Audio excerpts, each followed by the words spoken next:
அக்கா திருட திருட மாமா சீக்கிரம் வாங்க திருட. ஏய் சந்திரா என்ன அங்க திருடக்கா. திருடனா எங்க திருடனா? ஆமா மாமா. எங்க எங்க எங்க? அவன் அங்க இருக்கா. நம்ம வீட்டுல திருடனா? என்ன சொல்ற சந்திரா? ஆமா மாமா, நான் தண்ணி குடிக்கிறதுக்காக கிச்சனுக்கு வந்தப்ப ஒருத்த ஓடுறத பார்த்தேன். அநேகமா அவன் திருடனாதான் இருக்கணும்.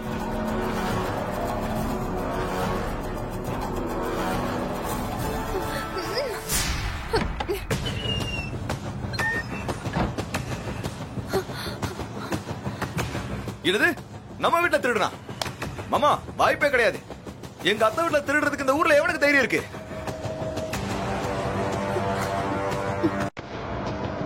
எல்லாத்துக்கும் மேல என் தலையா சகல இருக்கான். அதுவும் இல்லாம நான் வேற இருக்கேன். மாமா வாங்க நம்ம அந்த பக்கம் போய் தேடுவோம். சகல நீ இந்த பக்கம் போய் தேடு. Let's search. மாமா ஆன வர இருக்க.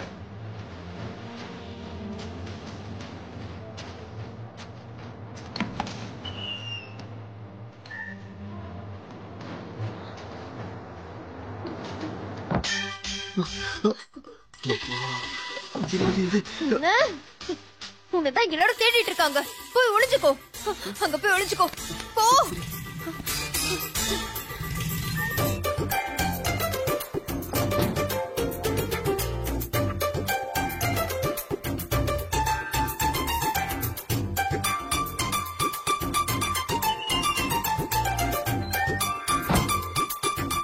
ஏமா எல்லா இடத்தும் தேடி பார்த்துட்டோம், யாரும் இல்லையே. ஆமாத்த எல்லா இடத்துலயும் தேடி பார்த்துட்டோம். பால்கனில, தோட்டத்துல, மொட்டை மாடல ஒருத்தனும் ஒளிஞ்சிட்டு இருக்கிற மாதிரி தெரியல.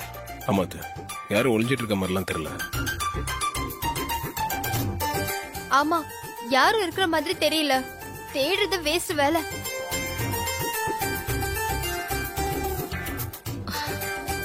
சரி சரி எல்லாரும் உள்ள போங்க. அர்ப்பனுக்கு வாழ் வந்தா அடுத்த இடத்துல கொடை பிடிப்பானா?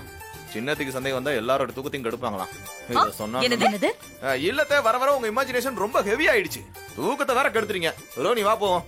திருட வராம வரானு எங்க தூக்கத்தை கெடுத்துறீங்க. அங்க சத்தம் கேட்டுச்சே.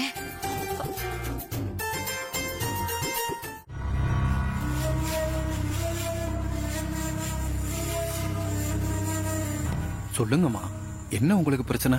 இன்னைக்கு விடியற் காலம் 4 மணிக்கு எனக்கு ஒரு கனவு வந்துச்சு. என்னைக்கும் என் அம்மா என் கனவுல வந்ததே இல்ல. இன்னைக்கு அவங்க வந்து சாமுண்டீஸ்வரின்னு கூப்பிட்டுட்டு அப்புறம் எதுவுமே சொல்லாம மறைஞ்சிட்டாங்க. சரி மேல சொல்லுங்கம்மா. அந்த கனவு கண்ட பிறகு எனக்கு சரியா தூக்கமே வரல. விடிஞ்ச பிறகும் அந்த நினைப்பாவே இருந்துச்சு. கனவுல அவங்க ஏதோ சொல்ல வந்த மாதிரி தான் இருந்துச்சு. ஆனா எதுவுமே சொல்லாம போயிட்டாங்க. இதுக்கெல்லாம் என்ன அர்த்தம்னே எனக்கு புரியல.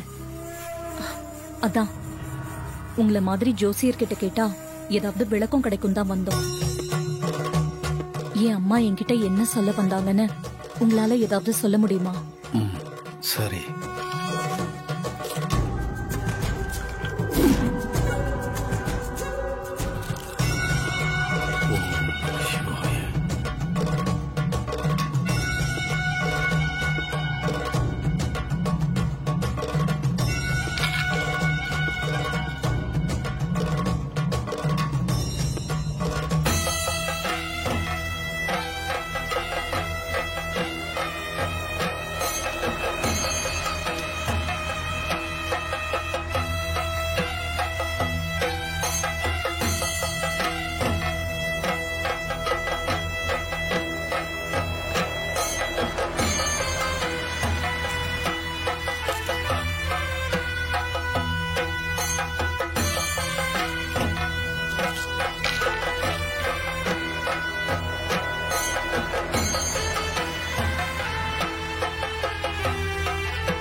உங்க அம்மா ஒரு நல்ல விஷயத்தை தான் சொல்ல வந்திருக்காங்க.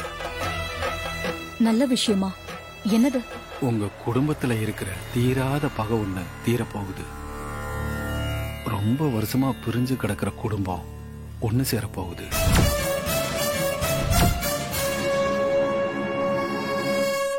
என்ன ஜோசியரை சொல்றீங்க? குடும்ப பகை தீர போகுதுன்னு சொல்றீங்க, பிரிஞ்சிருக்கிற குடும்பம் ஒன்னா சேர போகுதுன்னு சொல்றீங்க. கொஞ்சம் விளக்கமா சொல்லுங்க. உங்க வீட்டுக்கு புதுசா வாரிசு ஒண்ணு வரப்போகுது. அது வர்ற நேரம் உங்க குடும்பத்துக்கும் உங்க கணவர் குடும்பத்துக்கும் இடையில இருக்கிற பகையெல்லாம் தீர்ந்து எல்லாம் ஒன்னா சேர போறீங்க. அதத்தான் உங்க அம்மா சொல்ல வந்திருக்காங்க.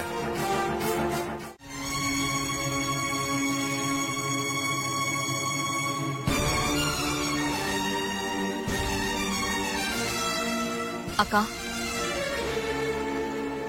என்னடி ஜோசியர் இப்படி சொல்றாரு? வாரிசு வரப்போகுது, குடும்பம் ஒன்னா சேர போகுதுங்கிறாரு. கேட்கவே ரொம்ப கடுப்பா இருக்கு. அந்த ஜோசியர் கிடக்குறாரு, விடுக்கா. அவர் சொன்னா நடந்துருமா என்ன? அப்படி இல்லடி, நானே கனவு கண்டு குழம்பி போய் இந்த ஆளு கிட்ட வந்தா 4 வார்த்தை இவரு நல்லதா சொல்லுவாருன்னு பார்த்தா இந்த ஆளு இப்படி சொல்றாரு.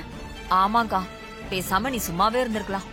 அதை விட்டுட்டு மனசு சரியில்லைன்னு இங்க வந்து ஜோசியக்காரு கண்டதையும் சொல்லி உன் மனசை குழப்பி விட்டுட்டாரு. ரோகிணி தான் குழந்தைய பெத்துக்க போறதில்லன்னு சொல்லிட்டால, பின்ன எதுக்கு அவ கர்ப்பமாக போறா? சான்ஸே இல்லக்கா. அந்த ஜோசியக்காரு சொன்னது நடக்காது, நீ கவலைப்படாத. அதுக்காக நாம இதை இப்படியே விட்டுட முடியுமா?